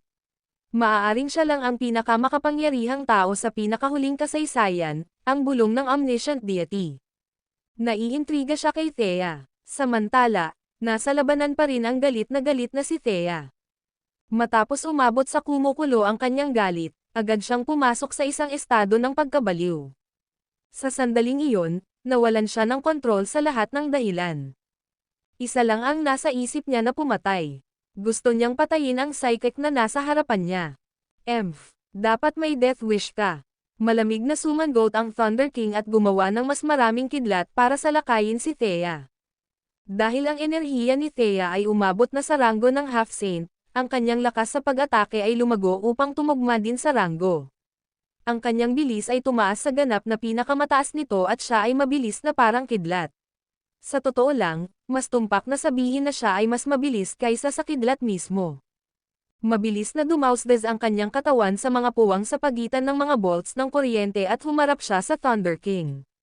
Pagkatapos, itinutok niya sa kanya ang malevolent sword. Natigilan si Thunder King. Hindi sumagi sa isip niya na magiging mas mabilis si Thea kaysa sa kakayahan nitong mag-react sa mga pag-atake nito. Thea, maawa ka sa kanya. Biglang nagsalita si Thomas mula sa malayo. Ang boses niya ang nagpabalik sa katinoan ni Thea, at ang pulang-pula niyang mga pupil ay bumalik sa normal. Mabilis na nawala ang kanyang enerhiya. Napahinto siya sa oras at hinampes ang katawan ng Thunder King gamit ang mapurol na talam ng kanyang espada. Agad na pinalipad ang Thunder King at bumagsak sa mga guho. Hindi na siya makabangon ulit. Ang video na ito ay edited by Urban Storytelling. Kabanata 1750. Tinawag ni Thomas si Thea. Napatigil siya sa kabaliwan. Hindi siya gumawa ng nakamamatay na suntok. Sa halip, pinatumba lang niya ang Thunder King. May makasariling dahilan si Thomas para pigilan ang kanya. Alam niyang makapangyarihan ang dragon at hindi madaling mapatay. Ang pagkawala ng isang malakas na asset ngayon ay gagawing mas mapanganib na gawain ang pagpatay sa dragon. Ang Thunder King ay nagtataglay ng malaking lakas at hindi mas mahina kaysa sa isang martial artist na nakarating sa Skyward Stairway's 9th stair. Ang ganitong lakas ay makakatulong sa pakikipaglaban upang patayin ang dragon. Dumating si Thomas at naglakad papunta kay Thea. Tumingin si Thea kay Thomas at nag-aalalang nagtanong, Sir Caden, bakit mo siya gustong iligtas? Hindi pa ako naging martial artist sa loob ng mahabang panahon, ngunit alam ko na ang Meranian Psychics ay pinag-aawayan tayo nitong mga taon. Sabi ni Thomas, Thea, ang pagpatay sa dragon ang pinaka-priority natin. Ang dragon ay mabangis, at hindi ito magiging madali upang ibagsak ito. Kung papatayin mo ang isang powerhouse ngayon, gagawin nitong mas mapanganib para sa amin ang pagpatay sa dragon. Bukod dito, mayroong isang 9th rank Grandmaster na nakatira sa isla. Siguradong kalaban natin siya. Para patayin siya, kailangan nating magtulungan. Kumunot ang noo ni Thea nang marinig ang paliwanag niya. Sa sandaling iyon, ang iba pang mga psychic mula sa Merania ay sumugod upang tulungan ang malubhang nasugatang Thunder King na makalabas sa mga guho. Lumapit si Sky kina Thea at Thomas. Tiningnan niya si Thea na may matangkad na ngiti at sinabing may paghanga, Thea, malakas ka. Nakakaloka ang lakas mo. Hindi nakakagulat na ikaw ang asawa ni James.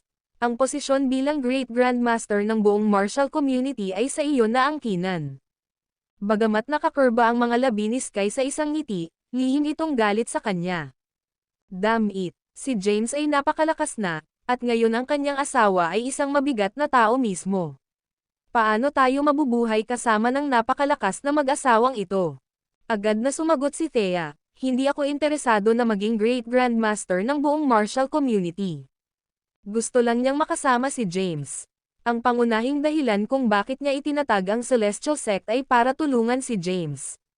Gayunpaman, hindi pa rin alam ang huling kapalaran ni James. Wala siyang intensyon na maging Great Grandmaster o magkaroon ng anumang kinalaman dito. Agad siyang pinayuhan ni Thomas, Thea, dapat ikaw ang maging dakilang Grandmaster ngayon. Bakit? Tanong ni Thea. Sagot ni Thomas habang lumingon sa mga tao, you're the strongest martial artist among everyone here. Ang lahat ng mga martial artist mula sa Sol at sa buong mundo ay kinikilala ang iyong lakas. Hindi ba, mga kapwa ko martial artist? Oo, maraming martial artists na lumalapit ang malakas na chorus. Lumapit si Jackson at nakangiting sinabi, Thea, pipiliin ng Mount Thunder Sect na kilalanin ka lang bilang aming dakilang Grandmaster.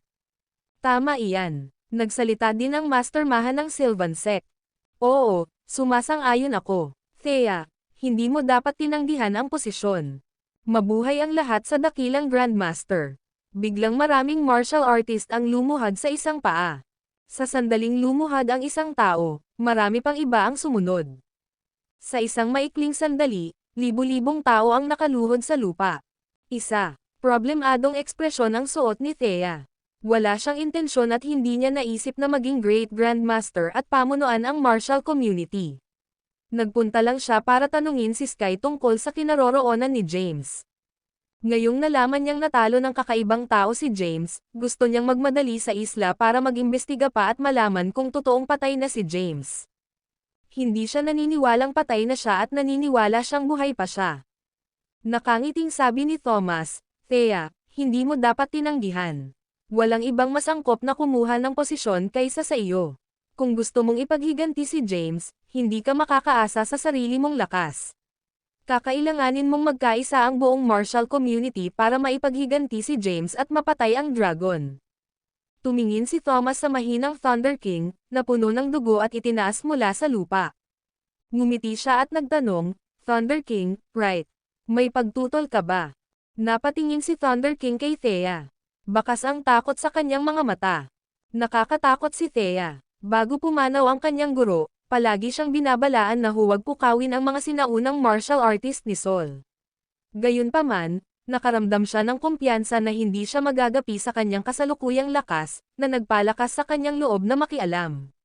Sa hindi inaasahang pagkakataon, natalo siya sa isang babae.